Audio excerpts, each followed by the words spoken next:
আসসালামু আলাইকুম প্রিয় দর্শক, এগুলো হচ্ছে সরিষার শাক। সরিষার শাকের অনেক গুণাগুণ। তো আজকে আমি সরিষার শাক তুলতেছি। এই সরিষা শাক এগুলা ভর্তা খাওয়া যায়।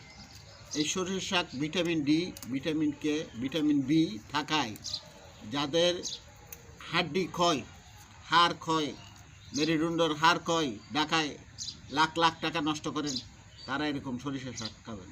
ডায়াবেটিস নিয়ন্ত্রণে রাখে, হার্টকে সুস্থ রাখে, চোখের পাওয়ার বাড়ায় এই সরিষা শাক। তো আসলে এই এই শীতকালীন আমরা যেমন ওষুধ খাইলে ভালো হয়, আর কিছুদিন ওষুধ খাইতে হয় না, তেমন শীতকালীন সবজি এটা ভিটামিন হিসাবে দেহের মধ্যে ঢুকাই দেন। হ্যাঁ, এভাবে নিজের আশেপাশে ছোট্ট ছোট্ট খালি জায়গা থাকলে সরিষা লাগান। আর আপনাদের জায়গা না থাকলে, পার্শ্ববর্তী কারো জায়গা থাকলে, আঙ্কেল, কাকা, ভাইজান, আপনার জায়গায় একটু শাকসবজি করতে চাই। এটা তো আমার জায়গা না, আমি তো ওই জায়গার মালিককেও চিনি না।